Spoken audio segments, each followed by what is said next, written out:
The Fillmore Elderberries by L M Montgomery. I expected as much, said Timothy Robinson. His tone brought the blood into Ellis Duncan's face. The lad opened his lips quickly, as if for an angry retort, but as quickly closed them again with a set firmness oddly like Timothy Robinson's own. When I heard that lazy, worthless father of yours was dead, I expected you and your mother would be looking to me for help, Timothy Robinson went on harshly. But you're mistaken if you think I'll give it.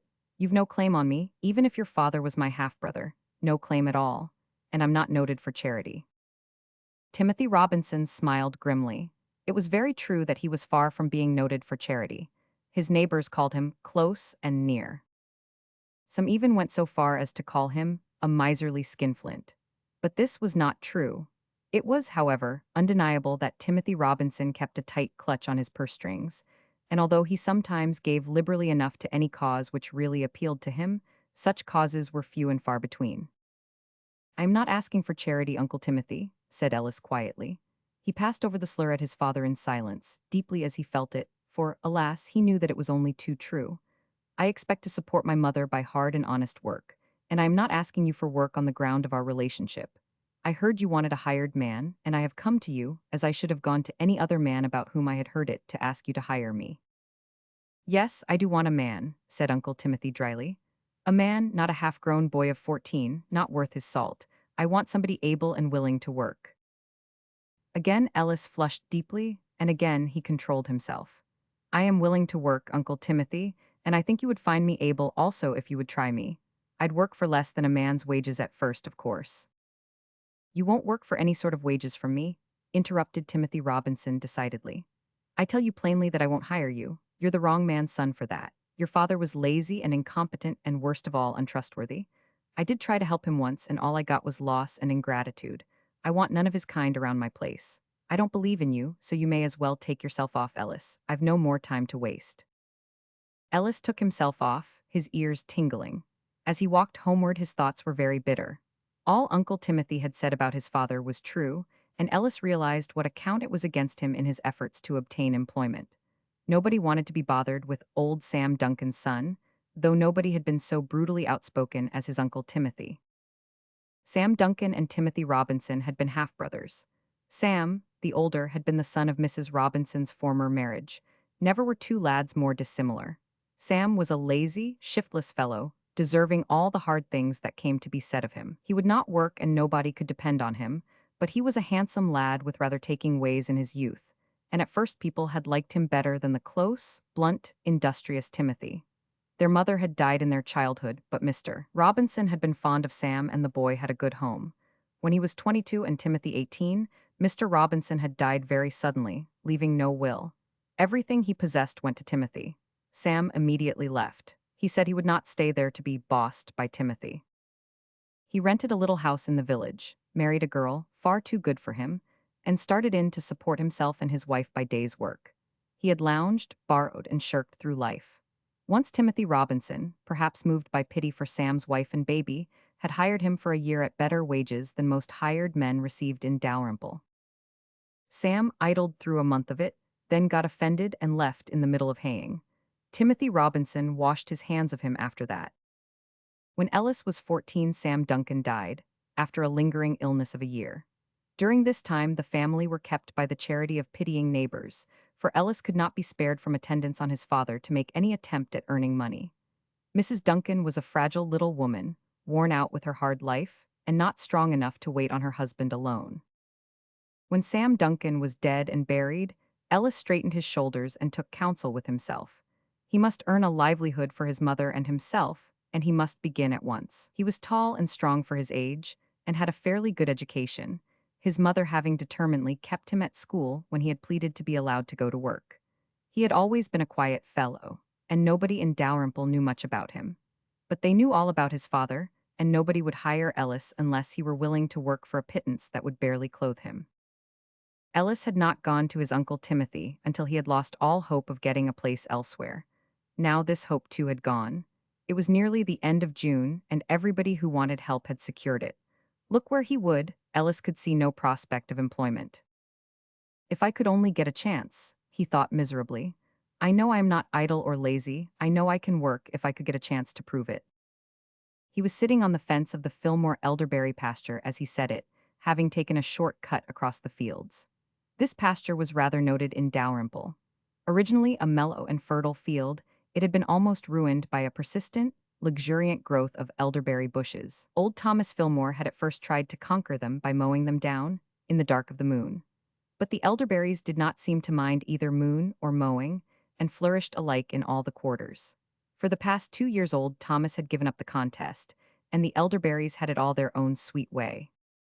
Thomas Fillmore, a bent old man with a shrewd, nutcracker face, came through the bushes while Ellis was sitting on the fence. "Howdy, Ellis, seen anything of my spotted calves? I've been looking for 'em for over an hour."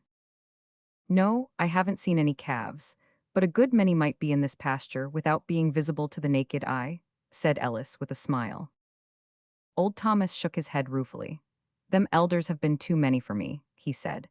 "Did you ever see a worse-looking place? You'd hardly believe that 20 years ago there wasn't a better piece of land in Dalrymple than this lot, would ye? Such grass as grew here." "The soil must be as good as ever if anything had a chance to grow on it," said Ellis. "Couldn't those elders be rooted out?" "It'd be a back-breaking job, but I reckon it could be done if anyone had the muscle and patience and time to tackle it. I haven't the first at my age, and my hired man hasn't the last. And nobody would do it for what I could afford to pay." "What will you give me if I undertake to clean the elders out of this field for you, Mr. Fillmore?"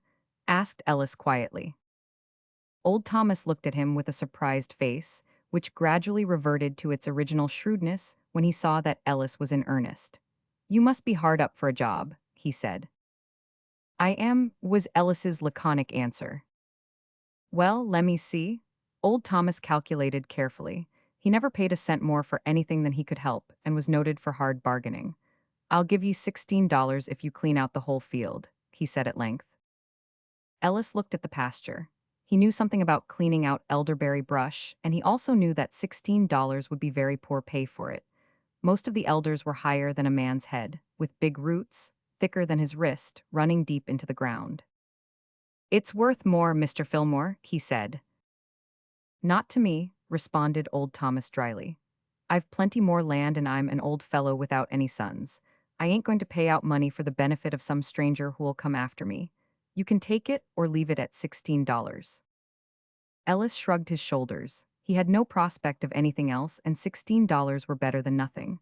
"Very well, I'll take it," he said. "Well, now look here," said old Thomas shrewdly. "I'll expect you to do the work thoroughly, young man. Them roots ain't to be cut off, remember. They'll have to be dug out. And I'll expect you to finish the job if you undertake it too, and not drop it halfway through if you get a chance for a better one." "I'll finish with your elderberries before I leave them," promised Ellis. Ellis went to work the next day. His first move was to chop down all the brush and cart it into heaps for burning. This took 2 days and was comparatively easy work. The third day, Ellis tackled the roots. By the end of the forenoon, he had discovered just what cleaning out an elderberry pasture meant, but he set his teeth and resolutely persevered. During the afternoon, Timothy Robinson, whose farm adjoined the Fillmore place, wandered by and halted with a look of astonishment at the sight of Ellis, busily engaged in digging and tearing out huge, tough, stubborn elder roots. The boy did not see his uncle, but worked away with a vim and vigor that were not lost on the latter. "He never got that muscle from Sam," reflected Timothy. "Sam would have fainted at the mere thought of stumping elders. Perhaps I've been mistaken in the boy. Well, well, we'll see if he holds out." Ellis did hold out. The elderberries tried to hold out too, but they were no match for the lad's perseverance. It was a hard piece of work, however, and Ellis never forgot it. Week after week he toiled in the hot summer sun, digging, cutting, and dragging out roots. The job seemed endless, and his progress each day was discouragingly slow. He had expected to get through in a month, but he soon found it would take 2. Frequently Timothy Robinson wandered by and looked at the increasing pile of roots and the slowly extending stretch of cleared land. But he never spoke to Ellis and made no comment on the matter to anybody. One evening, when the field was about half done, Ellis went home more than usually tired. It had been a very hot day. Every bone and muscle in him ached. He wondered dismally if he would ever get to the end of that wretched elderberry field. When he reached home, Jacob Green from Westdale was there. Jacob lost no time in announcing his errand. "My hired boy's broke his leg, and I must fill his place right off." Somebody referred me to you, guess I'll try you. $12 a month, board and lodging, what say? For a moment Ellis's face flushed with delight. $12 a month and permanent employment? Then he remembered his promise to Mr. Fillmore. For a moment he struggled with the temptation. Then he mastered it. Perhaps the discipline of his many encounters with those elderberry roots helped him to do so. I'm sorry, Mr. Green, he said reluctantly.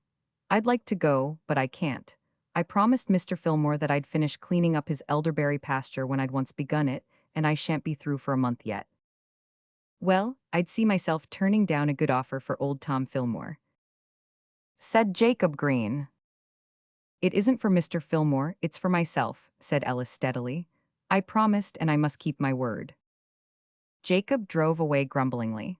On the road, he met Timothy Robinson and stopped to relate his grievances. It must be admitted that there were times during the next month when Ellis was tempted to repent, having refused Jacob Green's offer. But at the end of the month the work was done, and the Fillmore Elderberry pasture was an elderberry pasture no longer. All that remained of the elders, root and branch, was piled into a huge heap ready for burning. And I'll come up and set fire to it when it's dry enough, Ellis told Mr. Fillmore. I claim the satisfaction of that. You've done the job thoroughly, said old Thomas. There's your $16, and every cent of it was earned, if ever money was, I'll say that much for you. There ain't a lazy bone in your body. If you ever want a recommendation, just you come to me. As Ellis passed Timothy Robinson's place on the way home, that worthy himself appeared, strolling down his lane. Ah, Ellis, he said, speaking to his nephew for the first time since their interview 2 months before, so you've finished with your job. Yes, sir. Got your $16, I suppose? It was worth 4 times that. Old Tom cheated you. You were foolish not to have gone to Green when you had the chance. I'd promised Mr. Fillmore to finish with his pasture, sir. Humph, well, what are you going to do now? I don't know. Harvest will be on next week. I may get in somewhere as an extra hand for a spell. Ellis, said his uncle abruptly, after a moment's silence, I'm going to discharge my man. He's no earthly good. Will you take his place? I'll give you $15 a month and found. Ellis stared at Timothy Robinson. I thought you told me that you had no place for my father's son, he said slowly. I've changed my mind. I've seen how you went at that elderberry job. Great snakes, there couldn't be a better test for anybody than rooting out them things. I know you can work. When Jacob Green told me why you'd refused his offer, I knew you could be depended on. You come to me and I'll do well by you. I've no kith or kin of my own except you. And look here, Ellis, I'm tired of hired housekeepers. Will your mother come up and live with us and look after things a bit? I've a good girl, and she won't have to work hard, but there must be somebody at the head of a household. She must have a good headpiece, for you have inherited good qualities from someone, and goodness knows it wasn't from your father. Uncle Timothy, said Ellis respectfully but firmly, I'll accept your offer gratefully, and I am sure Mother will too. But there is one thing I must say. Perhaps my father deserves all you say of him, but he is dead, and if I come to you it must be with the understanding that nothing more is ever to be said against him. Timothy Robinson smiled, a queer, twisted smile that yet had a hint of affection and comprehension in it. Very well, he said. I'll never cast his shortcomings up to you again. Come to me, and if I find you always as industrious and reliable as you've proved yourself to be negotiating them elders, I'll most likely forget that you ain't my own son some of these days.